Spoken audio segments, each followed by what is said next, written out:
Welcome to Casablanca Part 2。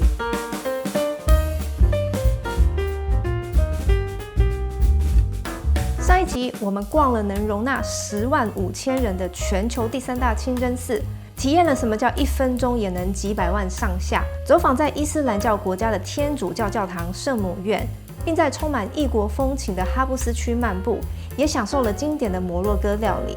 今天我们要继续探访这座迷人的城市。午餐后，我们来到了 Medina 市场。中餐结束后，我们购买的行程也告了一个段落。接着，我们开始了我们的探险自由行。首先，我们步行到了 Medina 市场，这个位于老城区，是一个传统的摩洛哥市集，是当地最具历史和文化氛围的传统市场之一。老城区内充满了狭窄的小巷，迷宫般的布局，展现出中世纪北非城市的典型特征。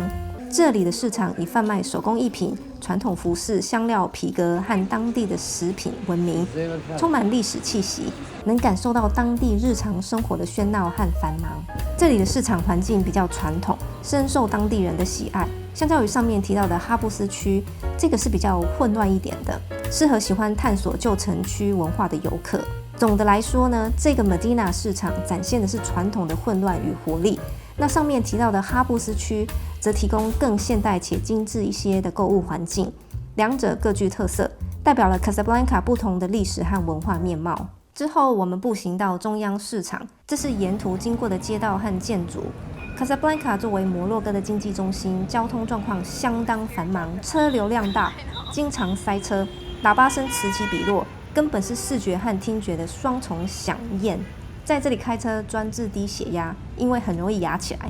行人过马路的时候，万万不可犹豫不决，不然永远过不了，非常刺激。中央市场呢，是当地最繁忙和历史悠久的市场之一。这个市场的历史可以追溯到20世纪初，它曾是殖民时期重要的贸易场所，到现在呢，仍然保留着法式殖民时期的建筑风格，是当地历史与现代生活相结合的象征。当天我们来到这个市场的时候，已经是下午1点多了。这个时间点观光客很少，这里有各式各样的商品，尤其是生鲜类，像是当地捕捞的各种海鲜。乌龟耶！好奇这是要买回去料理，还是当宠物的？其他还有像是摩洛哥橄榄、谷物类、传统摩洛哥香料、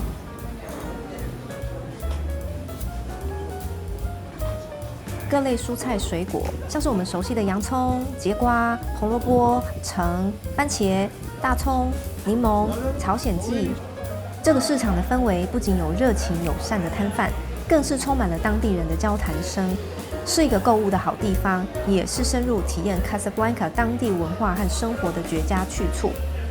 你看看这只蟹，比我的手还要大哎！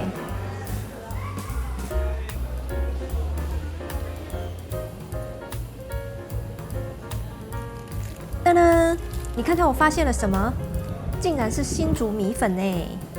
我检查了一下，虽然不是台湾制造，但在这里看到它们，还是让我超兴奋的。而且这里还有龙口粉丝，这个摊贩正在熟练地切着马肉肋骨，刀起刀落，这样的画面对我来说十分陌生，让我深刻感受到摩洛哥的独特饮食文化。在这里呢，大部分的人信奉伊斯兰教，禁止食用猪肉，因此马肉成为他们餐桌上的一道特色佳肴。路过的当地人好像觉得我太大惊小怪了，没法度。旁边还有小鲜肉现做这个，我在这儿驻足了有几分钟之久。Mr. Lee 早就强烈质疑我，说我是假拍摄之名，行看帅哥之实。不过仔细一看，这2位是不是长一样啊？这里还有一摊更年轻，也很友善。结束这里的探险后，我们搭了计程车前往著名的 Rick's Cafe。这是一家受到北非谍影这部电影启发，在2004年开设的餐厅。因为遇到斋戒月，餐厅在日落之前还没有开门。我们有些失望，没想到这时候计程车司机不仅没有匆匆离去，反而热情地邀请我们和同行的团员去他家品尝他妈妈亲手准备的斋戒后的第一顿大餐，与他的家人一同享用这份特别的餐点。对于穆斯林来说，斋戒月期间日落后的第一餐通常是一个重要的社交时刻，许多家庭和朋友会聚在一起庆祝破斋。尽管我们无法留下用餐，因为上船的时间就在日落之前，但是他的热情邀约让我们深切地感受到异乡的温暖，特别感动他们即使不富有，却如此慷慨。短暂的相遇也能带来深刻的温情，提醒我们互爱无关财富。那一瞬间，我们体会到跨越国界的善意，那份情感真实地留在我的心中，也成为我们这段旅程中最动容的记忆之一。接着，我们步行到 Marina 购物中心，这是 Casablanca 的一个现代化购物场所，位于滨海区域，与大西洋相邻。这里不仅仅是购物的好去处，也是享受海景和娱乐的理想地点。我们逛了超市，映入眼帘的是琳琅满目的香料，五颜六色地堆成了一幅色彩斑斓的画面，有孜然、辣椒粉、couscous 香料、香菜粉、姜黄、肉桂等等，带着浓郁的异国风味。这些香料可是当地摩洛哥饮食不可或缺的灵魂啊！这一区是谷物类和面食类，看得我目不转睛。各种口味的橄榄，摩洛哥的地中海气候非常适合橄榄的生长，所以他们有大量的橄榄树。那橄榄也常常出现在他们的料理中。我们买了几样简单的甜食后，依依不舍地走回船上。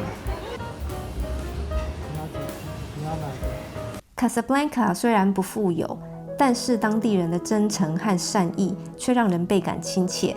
在哈布斯区，我们比手画脚地向一家小店购买了 spekia 等的点心，付了2欧元。店家坚持找零，却也只有当地的货币可以找。